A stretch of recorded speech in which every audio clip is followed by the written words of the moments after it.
let's be honest. We all world-class champions at lying to ourselves. We say things like, it's just a cut of these jeans. I'm just big boned. All my favorite. It's just my strategic winter reserves. But let's stop guessing based on coffee grounds or how we look in the mirror today. There is a way to find out the truth. No registration required, no sketchy texts, and zero judgmental stares from fitness trainers. I'm talking about BMI, body mass index. Now, don't panic. You don't need a calculator or math degree. We live in an era of lazy progress. Just type 3 letters into Google. BMI. Any online calculator will give you a verdict in seconds. You will finally know if it's time to put down the pastry, spring for the protein shakes, or just relax and enjoy your life, regardless of the results. Whether it's normal, underweight, or overweight, stick with me. This video is about healthy eating, and that applies to everyone. The cheat sheet for your body looks like this. You need roughly 80 to 100 grams of protein, 80 to 90 grams of fats, 300 to 400 grams of carbs, and 30 grams of fiber every single day, plus the essentials you see on the screen right now. Expert like Dr. Gallup suggests all this should be about 1.5 kilograms of food per day. Personally, I haven't quite mastered that yet. I think I'm still overeating a bit. So that's the TLDR version, the pure essence of the video in 3 minutes. For those in rush, take it, use it, and strive. But for those who want to know the why behind the numbers, stay tuned. Why slow is smooth and smooth is fast. Why do we need all these proteins, fats, and carbs? It's so you don't fall apart during or after weight loss. Trust me, you want to lose weight gradually. If you cut your calories too drastically, your body won't have time to adapt. The safety zone is losing 0.5% to 1% of your body weight a week. If you're 100 kilograms, it's safe to lose 0.5 to 1 kilogram a week. If you are 60 kilograms, the sweet spot is 300 to 600 grams. Why not faster? Because breaking down fat too quickly put massive stress on your gut bladder. Hello, gallstones. We're still surrounded by substances with proven harmful effects like manganese, fluoride, mercury, arsenic, and endocrine disruptors like PCBs and DDT. Although they are dangerous, are well documented. Many remain in circulation. In the last 40 years, over 25,000 new chemicals have been introduced to the market,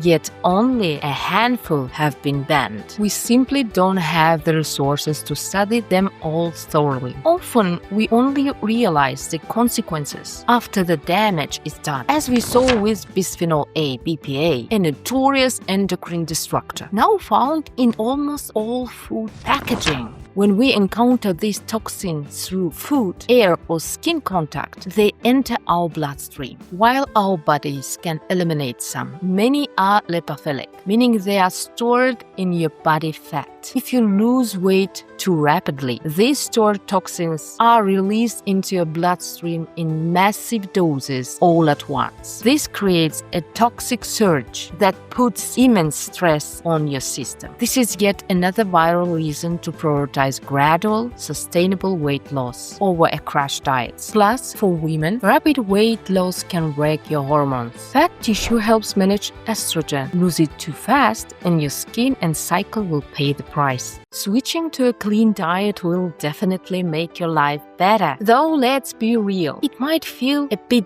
dull at first. As the extra pounds start to drop, your life might temporarily lose those artificial neon colors we get from lab-made flavors. Think of it as a detox. You're going to go through the 5 stages of grief: denial, anger, bargaining, depression, and finally acceptance. It's like real life version of Inside Out playing in your head. So what exactly is ultra-processed food? Here's a simple rule. If your grandma couldn't recreate it in her kitchen, it's ultra-processed. A homemade cake with flour and eggs? She's got that. But a store-bought muffin with emulsifiers, hydrogenated oils, and nature identical flavorings. That's not a snack, that's an industrial project. You won't find those ingredients in a grandma's pantry. Read the labels. If the ingredient sounds like spell from a chemistry textbook, you're looking at an ultra-processed product. Maybe you are in stage 1 right now. Denial. You're telling yourself, come on, it's not a rat poison. It's just a few additives so it doesn't grow mold in 2 days. Everyone in the commercials eats Oreos and drinks Coke. It's practically a lifestyle. Stop overthinking it and just give me a magic way to lose weight without all these restrictions. But here's the catch. Why do we crave those protein bars and ready-made meals even when we know better? Dr. Chris decided to play Super Size Me for a modern age. For 1 month, he ate only ultra-processed food stuff with a shelf life longer than in movies and credits. He didn't just gain weight. He admitted he wasn't sure if he could even quit. He was hooked. Then Kevin Hall from NIH ran a study that confirmed it. On this kind of diet, we don't just gain weight. We lose our off switch. We start overeating without even noticing. Chris dropped a truth bomb. Ultra-processed food isn't really food. It's more like a light version of cigarettes or alcohol. It wasn't designed to nourish you. It was designed to entertain you. It's a theme park for your taste buds. The takeaway is simple. It might taste great, and you might crave it, but let's stop lying to our bodies. Treat these foods like a rare guest on your plate, kind of like going to karaoke. It's fun once a month, but you definitely wouldn't want to live there. Put your money on whole foods. Make sure your body knows it's being fed, not just entertained. Let's be honest, the only sustainable way to lose weight is through a clean diet and portion control. But we all know that's a hard part. Whenever solution sounds quick and easy, it usually involves pills or injection. While this might seem like a shortcut, you have to be incredibly careful. Behind that convenience, there are risks that can be absolutely devastating. Some people get lucky, but others aren't so fortunate. We are talking about life-altering consequences, severe pancreatitis, acute inflammation of pancreas that comes with agonizing abdominal pain, gastroparesis, essentially stomach paralysis, where your digestive system just stops moving food along, chronic digestive issues, from severe diarrhea to debilitating constipation, and in the worst case scenarios, it can even be fatal. Don't get me wrong, Big Food isn't some global evil empire. They're just following the profit. Decades ago, they figured out that adding sugar to plain oats made sales skyrocket. We are evolutionarily programmed to love sugar. The difference is that we used to have to forage for it. Now it's everywhere. These ultra-processed foods are literally designed to bypass our full switch. So, if you feel out of control, stop blaming yourself. It's not a lack of discipline, it's your biology being hijacked. Big Food isn't a cartoon villain out to make the world sick. They're just businesses chasing the cheapest ingredients to maximize their margins. It's about keeping prices low enough for the masses. I used to munch on those snack rolls and think, how is this so good and so inexpensive? Today, I recognize it as a trap. When caviar and fine dining are out of reach, the food industry fills the gap. They ask what you want, and the answer never changes. Something tasty, something sweet, and something that fits your budget. And that's how we ended up exactly where we never thought we'd be. Nobody plans on facing a major medical wake-up call at 40 over what seemed like simply gut health issues. We all start out trying to do the right thing, but you can't shortcut your health. It all starts with actually knowing what's in your food. To truly fix your diet, you have to get through the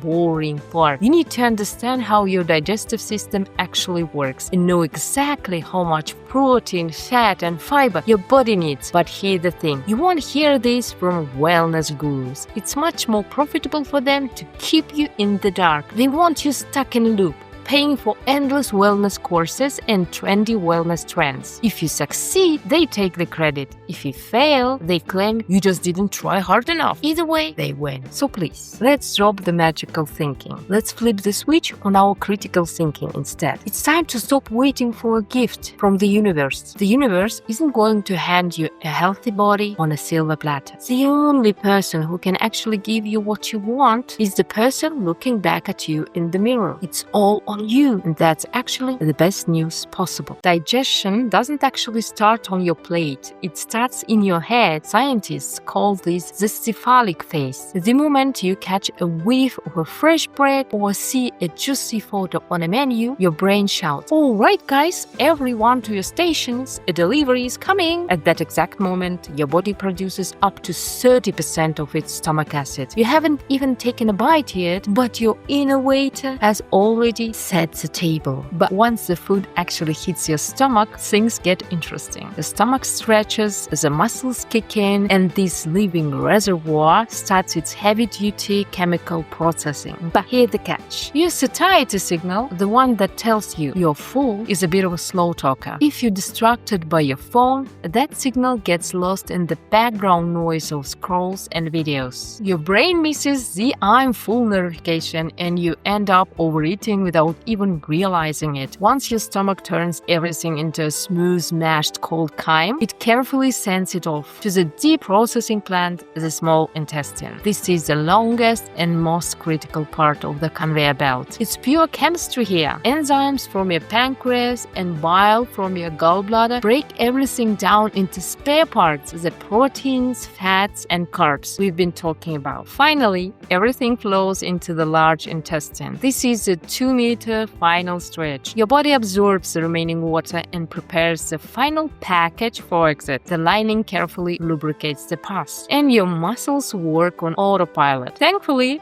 this is one part of life we don't have to control with our thoughts. But what happens if the meal never arrives? If your brain prepared for a feast but you didn't eat, your body panics. A hormone called glucagon kicks in, frantically shaking out reserves from your liver and muscles. You might think, bingo, weight loss. Not quite. Your body remembers that starvation scare. Next time, it might force you to eat twice as much to refill those stores with interest. To your body, a sudden crash diet isn't a detox. It's a massive stress test. So, what's the secret for those who want to lose weight? You can't just stop eating, but overeating is the enemy. It feels like a dead end, but there is a way out once you actually dive into the science of nutrition. Because from a biological standpoint, we are essentially just a very complex, highly ambitious tubes with a lot of twists and turns. We're basically snakes, just with hands, big dreams, and social media accounts. Let's learn to feed our inner snake correctly. That's how you eat until you're satisfied, lose the guilt, and finally find that golden middle ground. Let's start with fiber. What exactly is it? And why do we even need it? Simply put, fiber is a type of complex carbohydrate found in plants. But here's the catch. Our bodies can't actually digest it. We just don't have the enzymes to break it down. Think of fiber as a smart, multifunctional brush. It adds bulk to your stool, which stimulates your intestinal walls, triggers peristalsis, the natural squeezing motion, and keeps things moving smoothly. Picture your gut as a complex tunnel system. If your diet consists entirely of ultra-processed foods, soft, sticky, and sugary, it clogs these tunnels like Play-Doh. On the flip side, if you go on a crash diet and cut your portions way down, there is just not enough volume to push against your intestinal walls. The food just sits there,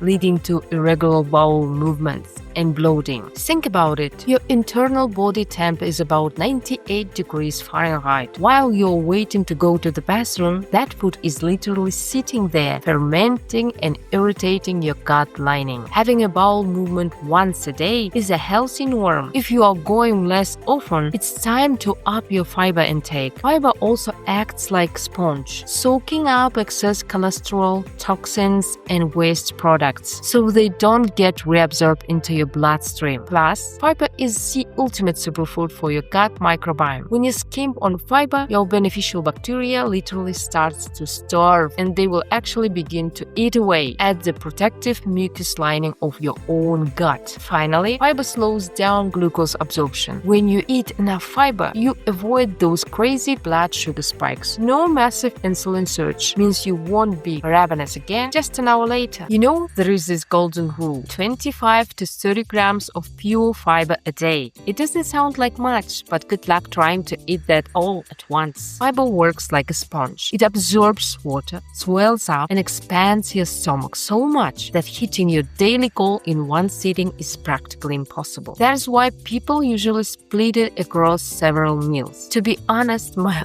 own relationship with veggies was, well, pretty non-existent for a while. My husband absolutely hates them, and as his wife, I always wanted to please him. We've been married for 13 years, and the whole time I just cooked whatever he liked, slowly forgetting about my own healthy habits. In the end, he gained about 22 pounds, and I put on nearly 30. But here's the unfair part. At his height, those extra pounds actually filled him out nicely, and he finally got that athletic look. Meanwhile, at my 5 feet 3 inches, I turned into a little round ball. To outsiders, it might not have been looked like a disaster, but I knew what I saw in the mirror. Everything changed when fiber stopped being just a buzzword to me. It hit me that it's really like a broom or scrub brush, sweeping all the junk out of our bodies. Once I realized that without this deep clean, our gut health goes downhill, I felt genuinely sorry for my family. Back then, we were all struggling with constipation. Getting the kids to eat veggies was the whole different story. It felt like a mission impossible. There was no way they were going to chew on lettuce leaves. So I started getting creative. First, I just got them used to having volume on their plates, using familiar things like cucumbers and tomatoes. Then I slowly started swapping them out for carrots and cabbage. Of course, there was some bribery involved, like no dessert until you finish your salad. I remember my son would only touch those sugary store-bought yogurt, but now he happily eats homemade yogurt, and veggies were still at war over sauerkraut. Sometimes I find it hidden in the trash, but I'm not giving up. I keep explaining to them how crucial it is to eat veggies, legumes, seeds, and nuts. By the way, quick heads up, those cucumbers and tomatoes everyone loves are practically devoid of fiber, so they alone just won't cut it. If making the switch to veggies feels like pulling teeth, try buying powdered fiber. A doctor actually prescribed it to our oldest daughter, and honestly, it's a total lifesaver. Apple fiber is definitely the most palatable, while beet fiber is a bit of tough swallow. Obviously, getting your fiber from a powder is better than nothing, but ideally, you want to get it from whole foods like veggies, fruits, leafy greens, nuts, and legumes. The key here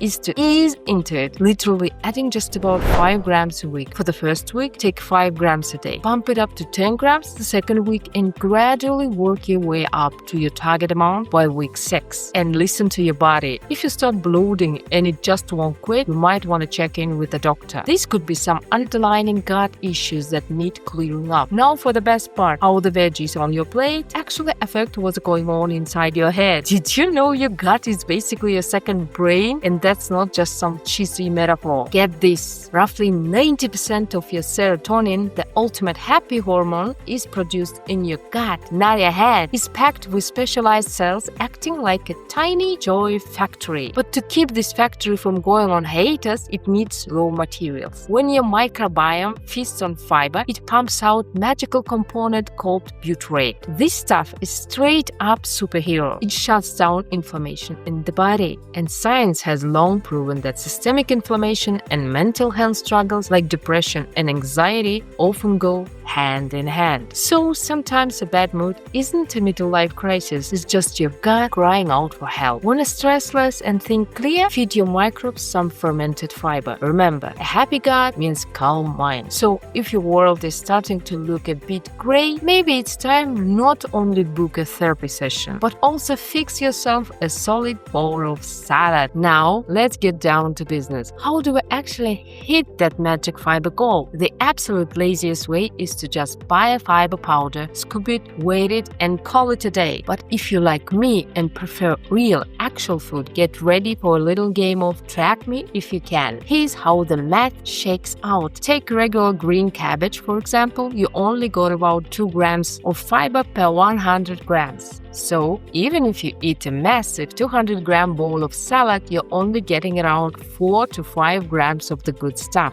Carrots are slightly better, but the numbers are pretty much the same. But now, look at my absolute favorite powerhouse, kidney beans. They are so packed with fiber that a tiny 50-gram serving can easily replace a mountain of cabbage. Talk about small portions doing the heavy lifting. That said, it doesn't mean you should go all in on beans.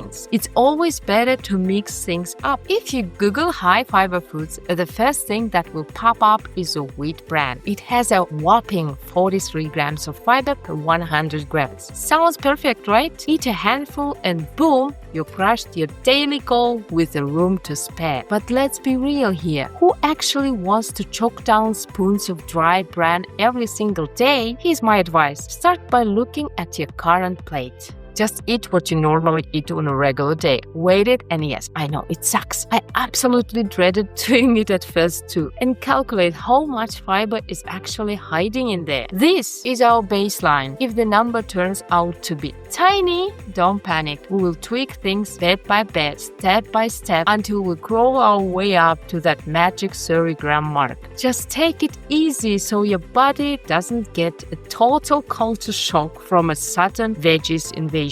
Look, I completely get how exhausting it is to even think about food scales. I used to eye them suspiciously and avoided them for the longest time. I had this almost physical aversion to it. I felt like weighing your food was some kind of red flag or first step toward an eating disorder. But do you know what finally broke me? That annoying magic where you feel like you're eating like a bird, but the scale keeps creeping up anyway. It was incredibly frustrating. At some point, my stubbornness and my engineering brain kicked in. Come on, I have a college degree. I can definitely figure out food and save money on a nutritionist. In the end, simply weighing my food explained everything. The mystery was gone, and it was just pure math. It turned out to be neither scary nor difficult. It actually felt a bit like a game. Treat it as a challenge or dare. It's something you need to do at least once in your life just to see reality for what it is. The most important thing is your desire to stay lean, healthy, and, God forbid, not to starve to death in the process. From here on out, it's up to you. I can lead a horse to water, but I can't make it drink. You now know exactly how much fiber you need and how to look up fiber content in different foods. All that's left is to go buy it and cook it. Good luck with that. Let's talk about protein, but without the boring high school chemistry vibes. Think of your body as a 24/7 construction site that never sleeps. Protein isn't just some gym bro powder. It's the ultimate building block. Literally everything is made of it, from your muscles and skin to the antibodies currently fighting off bugs, and even the hormones that decide whether you wake up ready to conquer the day or completely cranky. Now,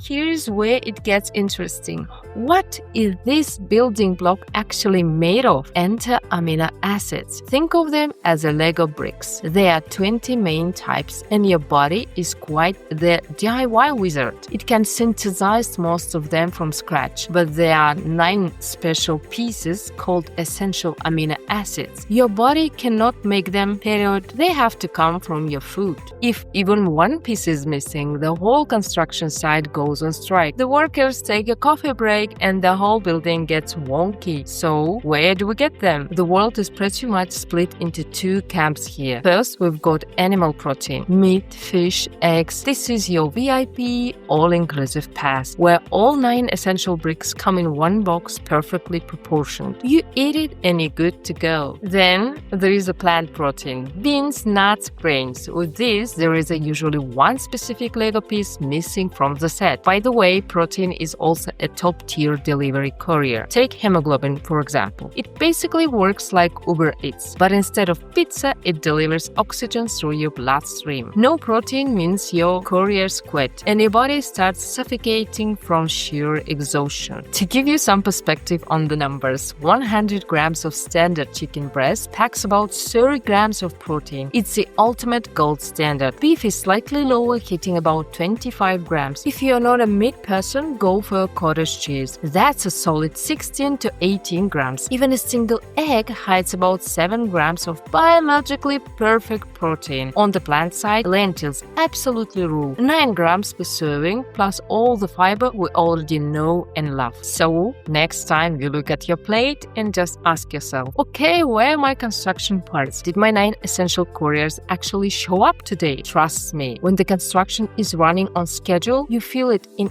every single cell. Let's give the ultimate diet outcast serious PR makeover. Yep, we need to talk about fats. For years, we've been gaslit into thinking fat is public enemy number one. But honestly, running your body without fats is like driving a luxury supercar and completely forgetting the engine oil. Everything screeches, parts grind, and you're not getting very far. If protein is the brickwork of your body, fats are the cozy furniture, the insulation on your wiring, and most importantly, your VIP energy reserve. Every single cell in your body is wrapped in a high-tech protective barrier. To keep these boundaries secure and bouncy, it needs healthy fats. No fats? Your cells become like a leaky, broken fence, and everything goes downhill. Plus, fats are the absolute holy grail of your hormone. If you want that signature glowy skin, shiny hair, and a mood that doesn't ride a daily roller coaster, fats are non-negotiable on your plate. Not all fats are created equal, so let's break down the roster. The good guys, unsaturated fats. These are the omega-3s and omega-6s everyone is obsessed with. Think avocados, olive oil, fatty fish like salmon, and nuts. They act like WD-40 for your brain and blood vessels, keeping your circulation smooth and clearing out that brain fog. The tough guys, saturated fats, butter, lard, and juicy cuts of meat. They used to be heavily villainized, but modern science is finally giving them a break. Guys, we actually need them. They are crucial building blocks and a great backup energy. Just don't make them the main character of your diet. Use them as a supporting actors. The real villains, trans fats. This is a margarine and cheap, highly processed grease hidden in a store-bought cookies and fast food. This is literal plastic food. Your body has zero clue how to process it, so it just builds up in your arteries like a limescale in an old kettle. Hard pass. Vitamin A, D, E, and K are fat soluble, meaning they are completely useless without fat. If you're munching on a carrot with that vitamin A but skip the drizzle of oil or scoop of sour cream, you're just wasting it. The vitamin will basically look at you and walk right past. Let's talk numbers. Just to give you some perspective on how to hit your macros, 1 tablespoon of vegetable oil equals approximately 14 grams of pure fat. 1/2 a medium avocado equals approximately 15 grams of creamy goodness. A handful of nuts equals approximately 18 grams of premium pure fats. A 100-gram fillet of salmon equals packs about 13 grams of rich omega-3s. So stop ghosting fats. Just swipe right on the good guys, and remember, your skin, your brain, your hormones will absolutely thank you with unstoppable all-day energy. And now, let's dive into the ultimate hot topic that has everyone in a chokehold: carbs. Seriously, they've been so villainized lately, it's like they're the main antagonist in a bad movie. But here's the plot twist: carbs are actually our body's primary fuel. Think of your body as a power plant. Carbs are the premium grade coal that keeps all the lights on. Without them, your brain starts lagging like a 2010 laptop and your energy level drops so low you can barely crawl to the couch. But there is a catch. Carbs basically come in 2 flavors, the fakers and the real ones. The fakers, simple carbs. We're talking sugar, white flour, sodas, and all that sweet treats. They act like a flash of gasoline, boom, and you get a massive rush of energy for about 5 minutes. You feel like a superhero. But then, bam! And your blood sugar crashes just as fast as it spiked. Suddenly, you're sitting there, hungry, irritated, and daydreaming about another chocolate bar. It's an endless, vicious roller coaster that only leaves you dizzy and carrying extra weight. The real ones, complex carbs. These are your ride-or-die complex carbs, whole grains, buckwheat, brown rice, al dente whole wheat pasta, and those veggies we keep hyping up. They work like slow-burning logs in a cozy fireplace. They release energy steadily, smoothly, and over a long period. You have a bowl of oatmeal in the morning, and your inner engine runs perfectly until lunchtime. No drama, no hanger, no frantic snacking. Enter fiber. This is where our absolute favorite fiber comes into play. Fiber is basically a wingman for carbs, acting like a braking system for sugar. It prevents sugar from rushing into your bloodstream all at once. That is why when you eat a whole fruit instead of drinking juice, you don't get that crazy sugar spike. Plus, fiber helps flush out all the junk your body doesn't need. Let's talk numbers, just so you can get the vibe. Here's a quick breakdown. 100 grams of dry buckwheat packed with about 60 to 70 grams of top-tier carbs. 1 medium banana, around 25 to 30 grams of carbs, but it's high in sugar, so think of it more as a quick charge. 100 grams of oats give you roughly 60 grams of solid fuel. A slice of white bread has about 15 grams of carbs, but with almost zero fiber. It will burn through your system in a blink.